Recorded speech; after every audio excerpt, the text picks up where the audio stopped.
Assalamualaikum warahmatullahi wabarakatuh.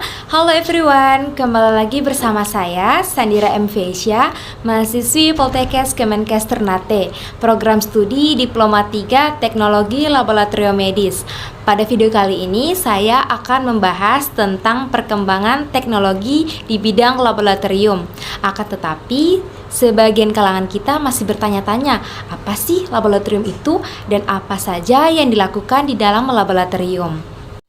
Laboratorium merupakan tempat untuk mengaplikasikan teori keilmuan, pengujian teoritis, pembuktian uji coba, penelitian, dan sebagainya dengan menggunakan alat bantu yang menjadi kelengkapan dari fasilitas dengan kuantitas dan kualitas yang memadai. Laboratorium medis pertama kali didirikan pada tahun 1844 oleh seorang ahli biokimia bernama Karl Ludwig di Universitas Leipzig, Jerman. Laboratorium medis modern yang kita kenal saat ini mulai berkembang pada tahun 1900-an dengan fokus pada pengembangan teknik untuk mendiagnosis penyakit seperti sifilis dan tuberkulosis. Pada awal abad ke-20, laboratorium medis semakin berkembang dengan penemuan alat-alat canggih seperti mikroskop, elektroforesis, dan spektroskopi. Alat-alat ini digunakan untuk menganalisis sampel biologis dengan lebih akurat dan efisien. Yang pertama yaitu melting point.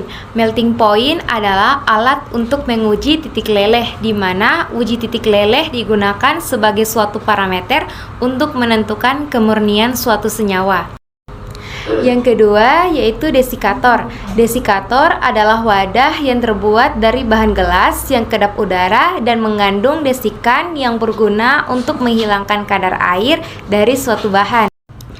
Yang ketiga yaitu laminar airflow, untuk tempat bekerja secara aseptis karena mempunyai pola pengaturan dan penyaringan aliran udara steril. Yang keempat yaitu lampu spiritus, adalah wadah silinder beralas datar dengan sumbu di tengah sampai ke atasnya yang berisi campuran etanol dan metanol, digunakan untuk memanaskan bahan kimia. Yang kelima yaitu inkubator, adalah alat laboratorium berbentuk kubus yang dapat mengkondisikan atau mengatur kelembapan dan suhu secara tepat dan konsisten.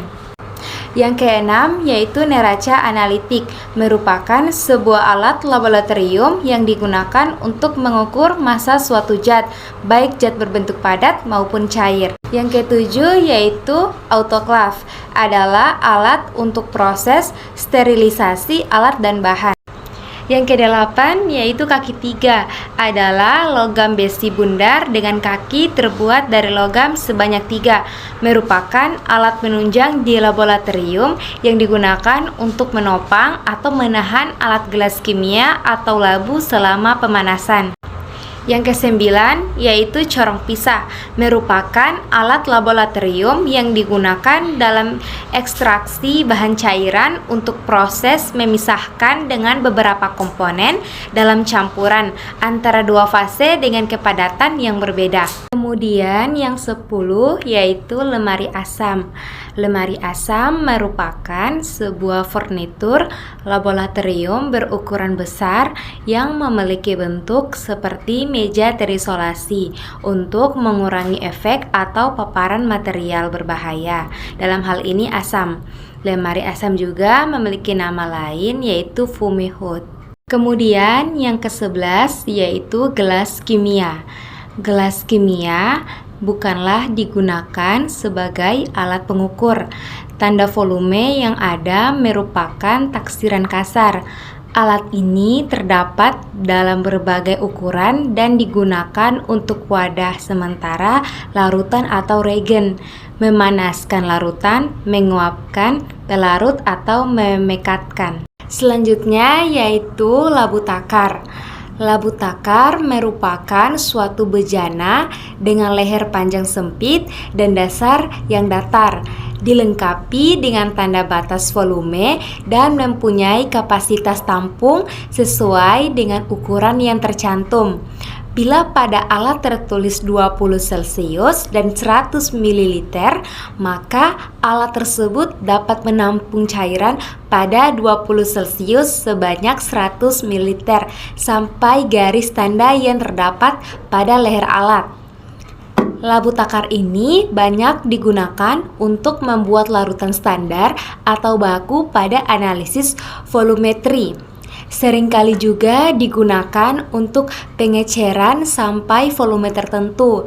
Bila diperhatikan, alat ini jangan digunakan untuk mengukur larutan atau pelarut yang panas. Selanjutnya 13 yaitu pipet ukur. Pipet ukur mempunyai bentuk berupa tabung gelas yang agak panjang dengan ujung runcing dan mempunyai skala. Teknik penggunaannya sama dengan pipet gondok, hanya saja volume dapat dipindahkan, sebagian disesuaikan dengan keperluan. Jumlah cairan yang dituangkan dapat disesuaikan dengan skala yang ada pada pipet tersebut. 14 yaitu botol semprot.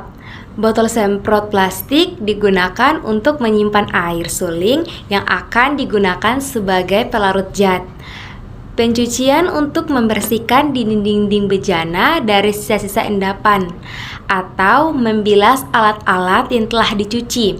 Botol semprot plastik ini dapat dipegang dengan satu tangan dan dengan pijatan yang lemah cairan akan keluar.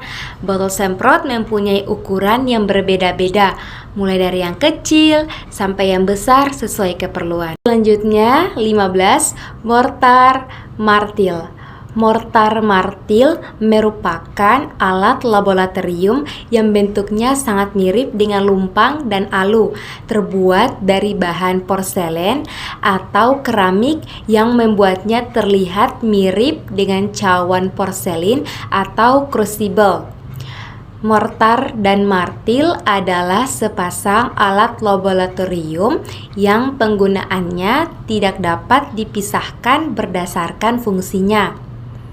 Penggunaannya tidak ditumbuhkan tetapi dipegang dan diputar-putar, digerus. Fungsi mortar dan martil adalah untuk menghaluskan sampel pengujian yang ada di laboratorium. Hal ini juga dapat digunakan untuk mencampurkan beberapa bahan menjadi satu dengan cara digerus secara bersamaan. Kemudian selanjutnya yaitu nomor 16, klem dan statif. Klem merupakan sebuah alat penjepit yang terbuat dari besi, di mana alat ini digunakan untuk menjepit alat gelas kimia atau corong. Sedangkan statif merupakan stand yang menjadi tempat meletakkan klem. Kedua alat ini berfungsi membantu kita memegang alat kimia tertentu dalam suatu proses kimia, di mana terkadang proses kimia membutuhkan waktu yang lama atau pemanasan dengan suhu tinggi sehingga tidak memungkinkan kita waktu memegang alat tersebut dengan tangan. Untuk menggunakan klem dan statif itu sendiri sebenarnya tidak ada aturannya. Kita hanya perlu memasang klem dengan statif menggunakan penjepit klem. Penggunaan penjepit klem sebaiknya dalam posisi menghadap ke atas dengan tujuan untuk mencegah klem terjatuh. Berikutnya yaitu labu destilasi. Labu destilasi merupakan salah satu peralatan gelas yang sering kita gunakan di laboratorium karena fungsi dan kegunaannya yang sangat menunjang penelitian. Labu destilasi ini memiliki bentuk yang hampir sama seperti labu alas, bulat tetapi memiliki pipa penghubung di sisinya. Labu destilasi sering digunakan untuk alat penyulingan di laboratorium. Prinsip kerja labu destilasi ini didasarkan pada perbedaan titik didih atau volatilitas larutan sehingga larutan yang tercampur akan terpisah berdasarkan titik didihnya.